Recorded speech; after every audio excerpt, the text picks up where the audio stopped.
The dawn light was cold when he found her.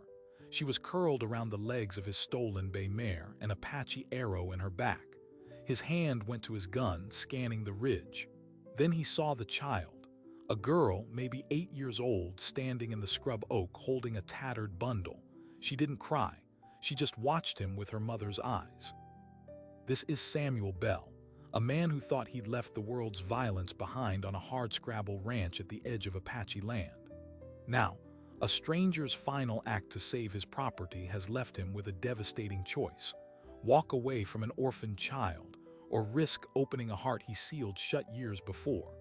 But to understand the weight of that choice, you have to go back 10 years, to the day that taught him love always ends in loss. 10 years earlier, the fever took them not in days but in hours. Samuel was 12. First his mother, her breathing turning shallow by the cook stove. Then his father, strong as an oak, crumbling as he carried water from the well. His little sister, Mary, followed 2 sunrises later. The neighbor who found him said the boy was just sitting on the porch, holding Mary's doll, staring at nothing. He didn't cry. Not then. The tears came later, in the dark of a borrowed wagon, headed to his first job at a stockyard 200 miles away.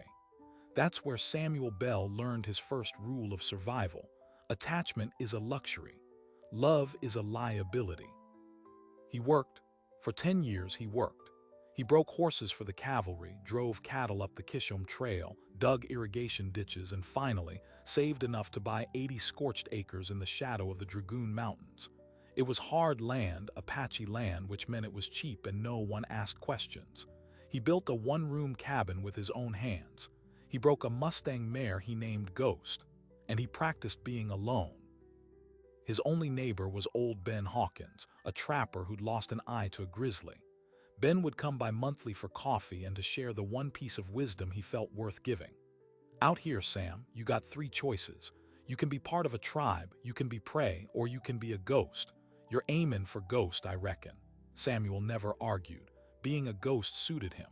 It meant when the Apache raiding parties passed through, stealing army horses, they left his corral alone.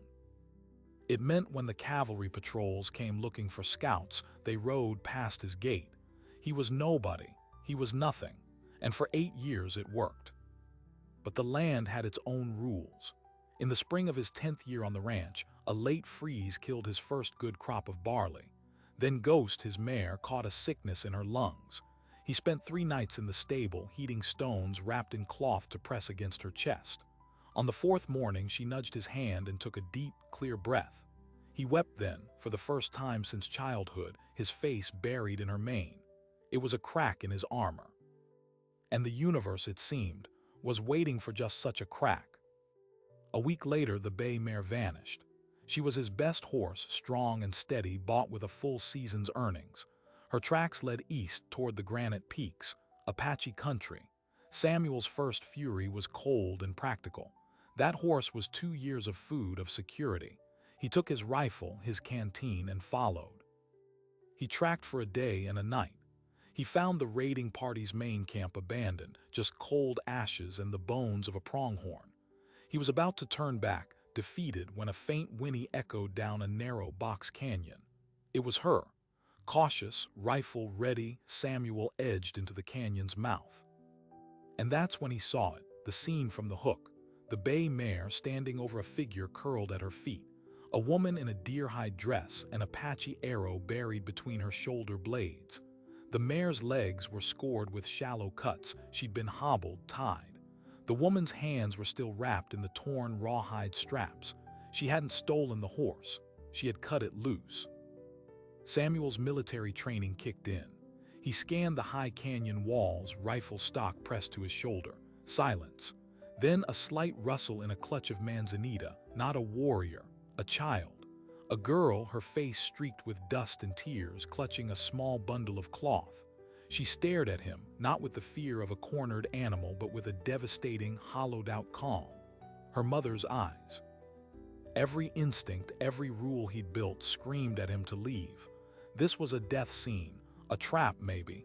Getting involved meant connection. Connection meant danger. He took a step back. The little girl took a step forward. She didn't speak. She just looked from his face to her mother's body and back again. Samuel's gaze fell to the arrow. It wasn't army issue.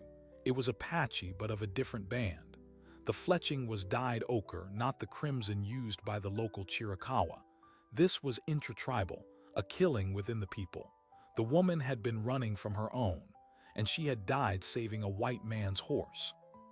The absurdity of it hit him like a physical blow. This stranger had chosen his property over her own life. Why? The answer stood 10 feet away, silent and waiting. The child was the why. A mother's last desperate act to create a debt so large, so undeniable, that the man who owned the horse would have to honor it. She had bet her daughter's life on the conscience of a ghost. Samuel knelt. He closed the woman's eyes. His hands were steady, but a storm raged inside him. He could bury her. Leave the child with some food by the body. The band would likely circle back. They would find their own. It was the clean way, the ghost's way. He stood and turned to the girl. He opened his mouth to offer the little water he had, but before he could speak, she did. A single word in clear English: hungry. It was the word his sister Mary had said every morning. That one familiar syllable in this place of death shattered him. The wall he'd built for 20 years crumbled to dust. He didn't choose. The choice was made for him. He gathered the woman's body. He lifted the child onto the bay mare's back, and he led them both out of the canyon, back toward his empty cabin, with no idea that the real danger wasn't behind him in the rocks, but waiting for him at home. The danger waiting at his cabin wasn't an Apache warrior. It was a man in a wool suit, sitting on his porch with a ledger book. Mr. Harlan Finch, Indian agent for the territory, stood up as Samuel approached, the girl clinging to the mare's mane behind him. Finch's eyes didn't go to the woman's body draped over the other horse. They locked onto the child. "Mr. Bell," he said, tipping his hat, "I see you've had an eventful morning." The next hour was a blur of cold bureaucracy. Finch helped him lay the woman's body in the shade of the stable, his movements efficient, detached. He asked questions in a flat tone, nodding Samuel's answers in his ledger. Where found, condition of the body, condition of the child, any identifying marks or words. Samuel answered mechanically, his mind numb. The girl had not spoken again. She just watched Finch with the same hollow stare. "The child is Apache," Finch stated, closing his ledger. "That places her under the jurisdiction of the Bureau of Indian Affairs. There's a boarding school at Fort Huachuca. They'll take her in, give her a Christian education, teach her a useful trade." Samuel felt a cold knot form in his gut. He'd heard stories of those schools. The children taken, their hair cut, their names changed, their language beaten out of them. "She just lost her mother," he said, his voice rough. "All the more reason for structured care," Finch replied, his smile not reaching his eyes. "You're a single man, Mr. Bell, a homesteader. You are not equipped to raise an Indian child. It's against policy. I'll be back in 1 week with a wagon to collect her. You will have her ready." The agent mounted his horse and rode out, leaving Samuel standing in his yard. The weight of the law now added to the weight of the corpse and the silent child. The ghost's life was over. He buried the woman that evening on a rise overlooking the canyon. He said no words, he didn't know any. The girl stood beside him, still clutching her bundle. As he shoveled the last of the dirt, she placed a single smooth stone on the mound. Then she turned, took his hand, and led him back to the cabin. Inside, she finally opened her bundle. Not toys, not trinkets. A small, beautifully beaded medicine pouch, a knife with a bone handle, and a folded piece of muslin containing a handful of crushed herbs. Survival tools. Samuel built up the fire. He warmed a can of beans. She ate slowly, methodically, watching the flames. That night she slept on a pallet by the hearth. Samuel sat in his chair, rifle across his lap, staring into the dying embers. Finch's words echoed. Not equipped. The man was right. Samuel could barely keep himself alive most seasons. He knew nothing of children, let alone a traumatized Apache girl. But the image of a government wagon taking her away to some gray institution felt like a deeper violence than the arrow in her mother's back. On the second day she spoke. He was mending a harness. She pointed to the needle. Naljo, he repeated it. A faint, fleeting smile touched her lips. She pointed to his cup. Tilo, water. So began the slow, fragile exchange. He learned her name was Luca. She was, as he guessed, 8 winters. She learned his name was Samuel. She called him Sam. On the 3rd day, she followed him to the corral. He was working with a skittish colt. She climbed onto the fence and watched. The colt, nervous, wouldn't let Samuel near. Luca made a soft clicking sound with her tongue.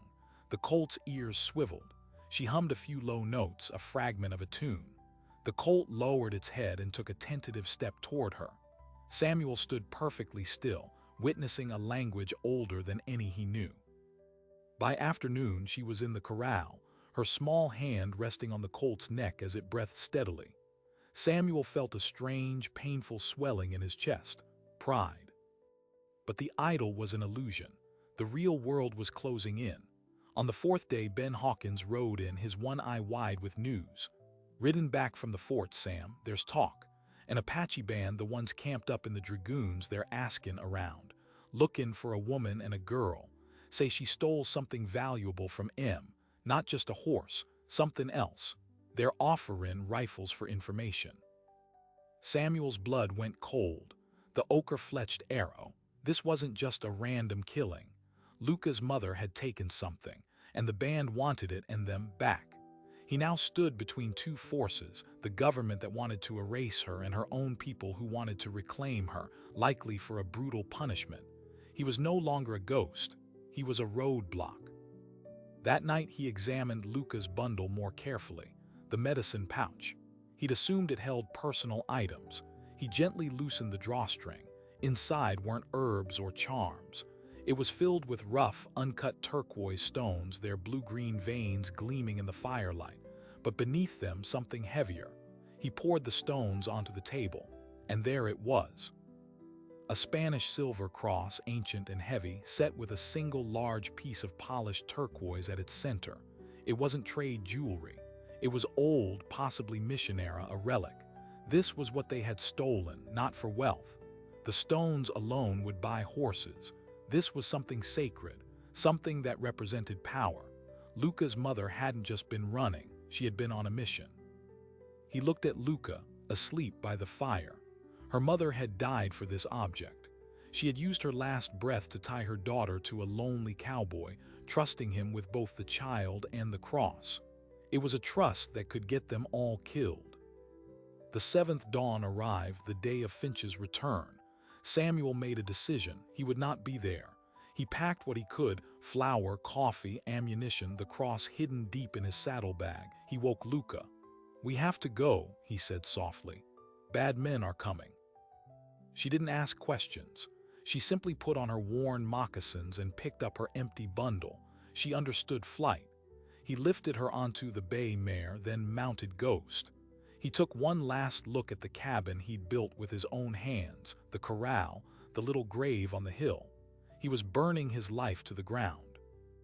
They rode north, away from the fort, away from the dragoons, into broken canyon country he barely knew.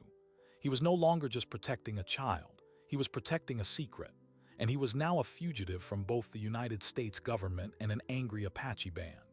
The weight of it was crushing. But as they descended into a dry wash, Luca, riding in front of him on the mare, leaned back until her head rested against his chest, a gesture of absolute trust.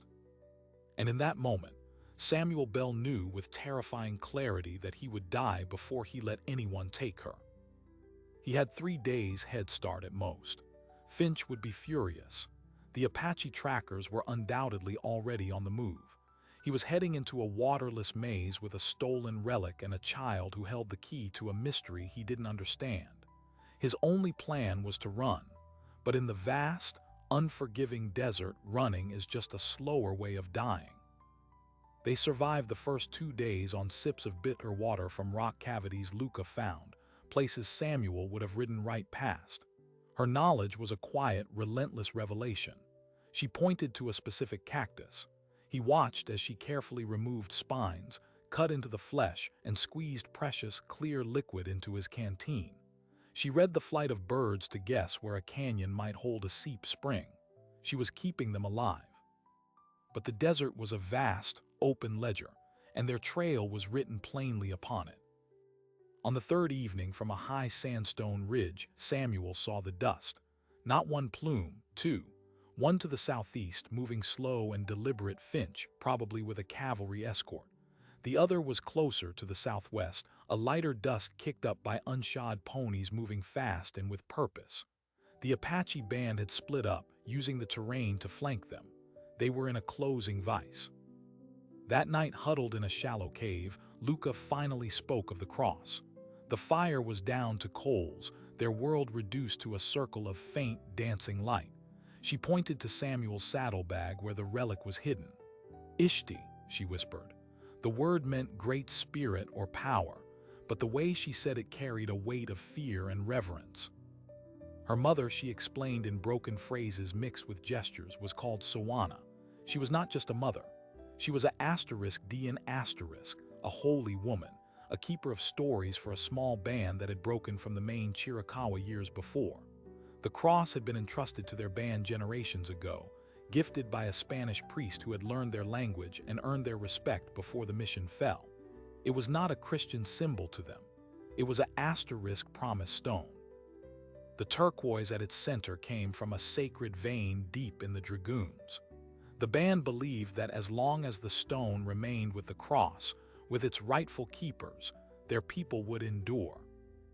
But a new leader had risen in the band, a man named Chato. He was a fierce warrior who saw the future in rifles and resistance, not in old stones and promises. He wanted to sell the cross to a Mexican trader for enough guns to fight the cavalry for a decade. Swana refused. She stole the cross to protect it, to take it to a different band, one that still honored the old ways. Chato had ordered her death. The arrow was from his own son. Samuel listened, the pieces clicking into a dreadful whole. He wasn't just harboring a child. He was a white man in possession of the most sacred, contested object of a splintering Apache band. To Chato, this would be the ultimate desecration and theft. To Finch, it would be evidence of idolatry and a reason to dismantle the band entirely. Samuel held a spark that could ignite a war, and he had an 8-year-old girl as his guide. The next day, the decision was made for them. They were descending into a wide, gravel-strewn basin when a rifle shot cracked, echoing off the canyon walls. A geyser of dust erupted 10 feet to the left of Ghost. Samuel yelled, yanking Luca from the bay mare and dragging them both behind a fallen boulder. A second shot ricocheted off the stone with a high whine. It wasn't Apache. The report was the sharper bark of a cavalry carbine. Peering over the rock, Samuel saw them. 4 soldiers in blue, dismounted, taking cover behind a ridge 200 yards away. And with them, standing tall and pointing directly at their position, was Harlan Finch. The agent had found them first. Samuel Bell, Finch's voice carried across the dry air. You are in violation of the Indian Removal and Custodial Care Act. Send the child out, and you will not be charged with abduction. Abduction. The word was a punch to the gut. Samuel looked down at Luca. Her eyes were wide, but her mouth was set in a thin line. She understood the word. She shook her head, a tiny, fierce movement. She's not a prisoner, Finch, Samuel shouted back, his voice hoarse. Her mother died saving my horse. I'm protecting her.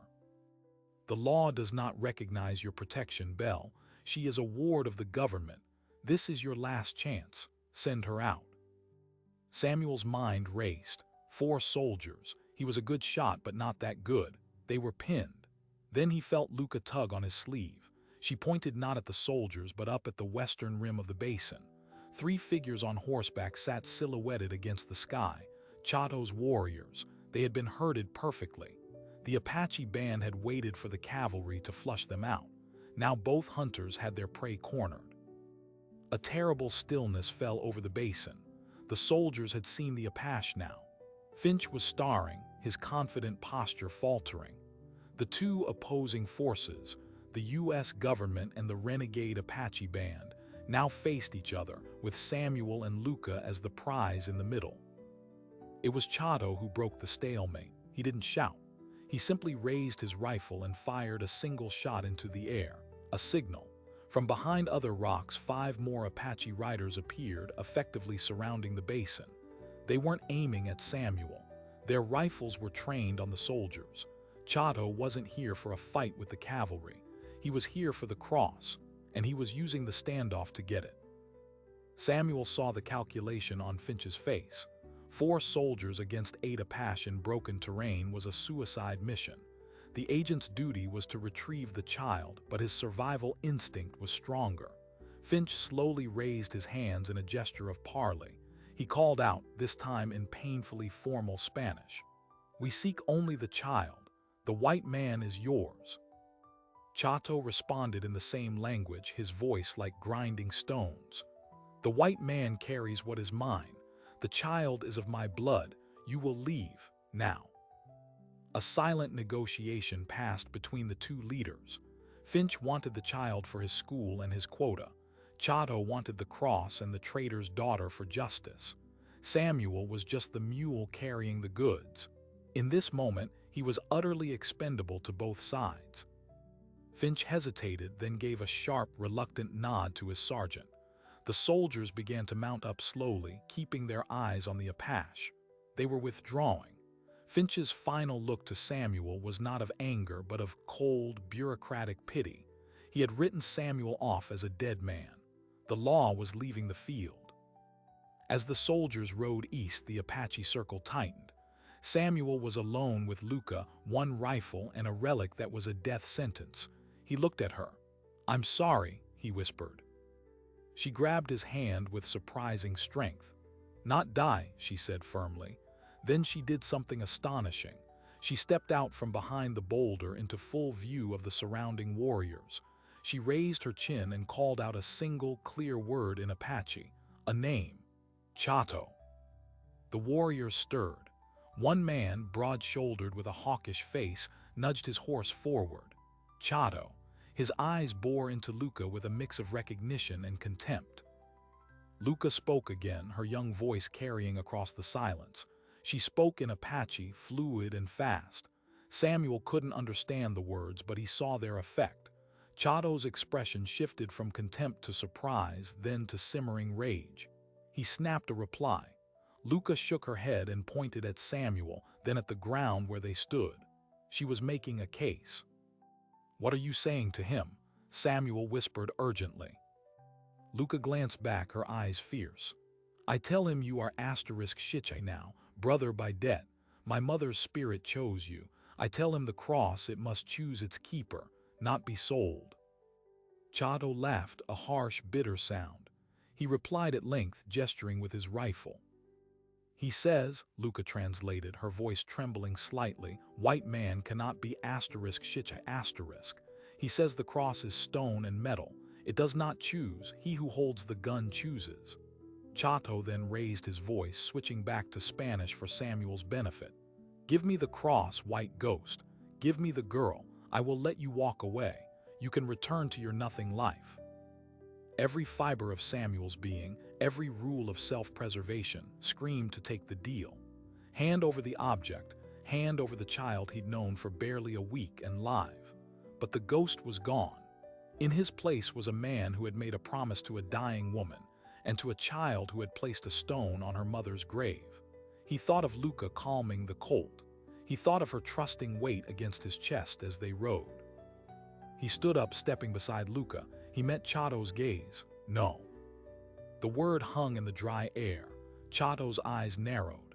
He raised his rifle, aiming directly at Samuel's heart. Samuel didn't flinch. He slowly, deliberately moved to stand in front of Luca, shielding her with his body. This was it. This was the death he'd been waiting for since he was 12. But it wasn't in a lonely cabin. It was under a blazing sun, defending something that finally mattered. He closed his eyes, waiting for the shot. But the shot didn't come. Instead, a new sound echoed through the basin. The low, mournful blast of a cavalry bugle, not a retreat, the charge. Samuel opened his eyes. Over the eastern rim, not 4, but a full troop of 20 cavalrymen poured into the basin, sabers drawn, lieutenants' flags whipping in the wind. Finch hadn't retreated. He'd gone for reinforcements, and he'd brought back an army. Chaos erupted. Chato shouted and his warriors wheeled their horses, firing as they scattered into the maze of canyons. The cavalry thundered after them, guns blazing. In the maelstrom of dust, gunfire, and shouting men, Samuel saw his only chance. He grabbed Luca, threw her onto Ghost, and swung up behind her.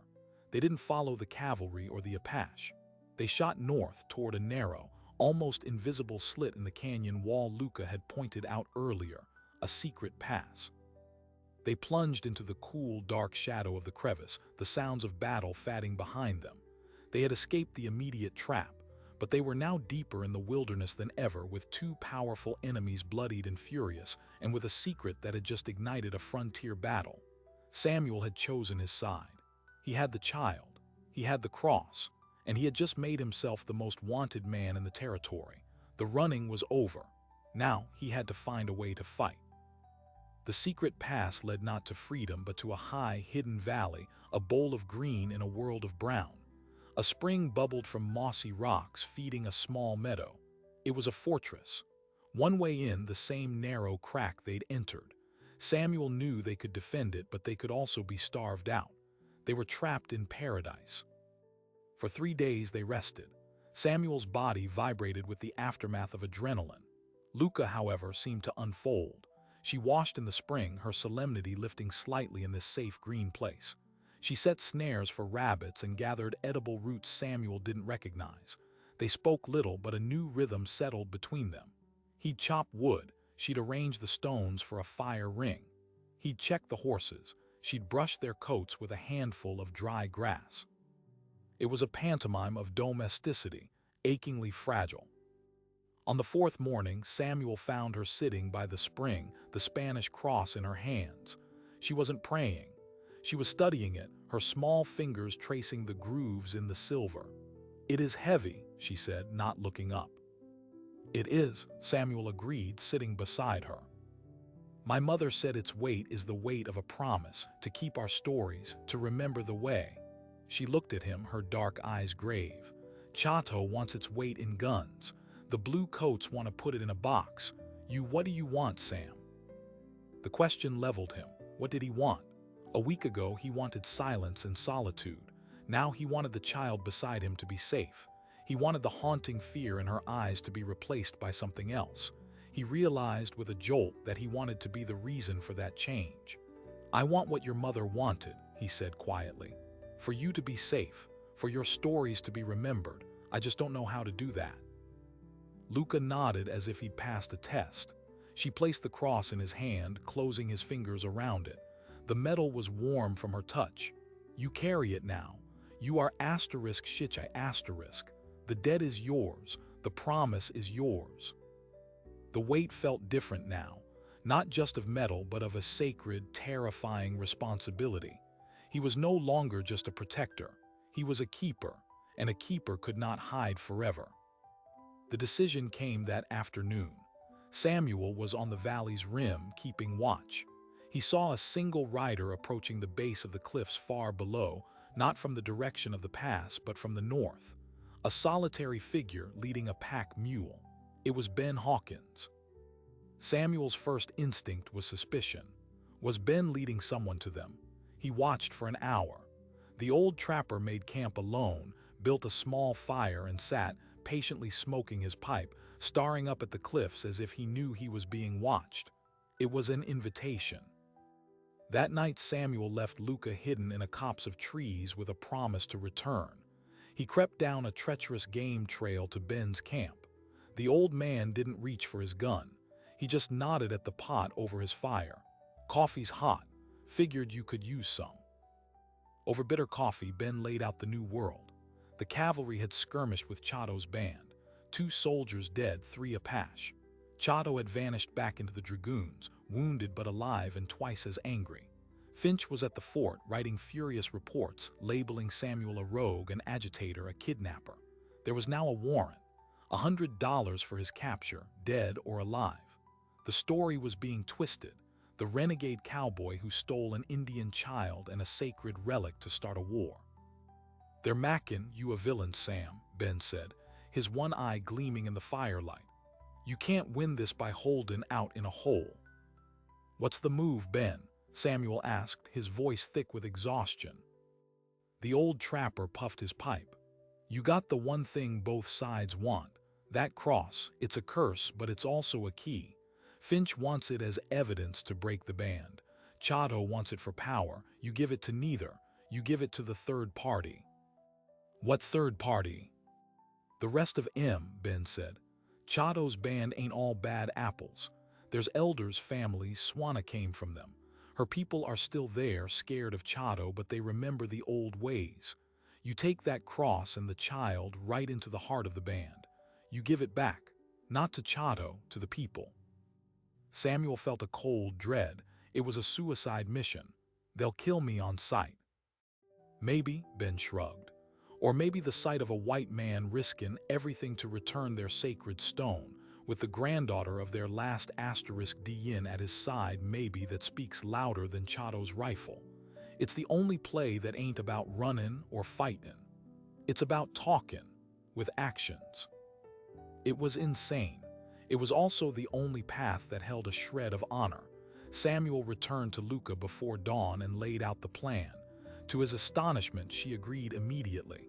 "It is the way," she said simply. "We go to my mother's fire, my mother's people." They left the hidden valley at first light, guided by Ben, who knew trails that didn't exist on any map. They traveled for 2 days, moving only at night, a silent procession of 2 horses and a mule. The air grew colder as they climbed into the high dragoons. On the evening of the second day, Ben stopped at the edge of a pine forest overlooking a wide, sheltered canyon. Dozens of wickiup lodges dotted the floor, horses grazed in a rope corral, and cookfires sent spirals of smoke into the purple twilight. The heart of the band. "This is as far as I go," Ben said, offering his hand. "What happens next is your story, son. Been a long time since I seen a ghost become a man. It's a good sight." With that, the old trapper melted back into the trees. Samuel and Luca sat on their horses, looking down at the village. There were no sentries. Their arrival had likely been noted miles back. This was a test. Samuel took a deep breath. He took the cross from his saddlebag and hung it around his own neck, letting it rest visibly against his coat. He looked at Luca. "Ready?" She nodded, her small face set in a mask of solemn courage. They rode down the slope openly, slowly, making no hostile moves. By the time they reached the first lodges, a crowd had gathered. Women pulled children close. Old men stepped forward, their faces unreadable. Young warriors, followers of Chato, gripped knives and rifles, their eyes burning with hatred. Samuel felt every gaze like a physical pressure. He dismounted, then helped Luca down. He held her hand tightly. A tall, ancient man with a face like sun-worried leather emerged from the crowd. An elder. Luca whispered, "He is Goya, my mother's uncle." Samuel met the old man's eyes. He didn't speak. Instead, he slowly, reverently lifted the silver cross from around his own neck. He knelt in the dust, not in submission, but in respect. He placed the cross on the ground before him. Then, gently, he urged Luca forward a step. The silence was absolute. Luca looked at Goya, and then she began to speak. Her voice, at first small, grew stronger as she told the story in Apache. She spoke of her mother's theft to save the promised stone. She spoke of the arrow, of the white man's horse, of the debt of blood and safety.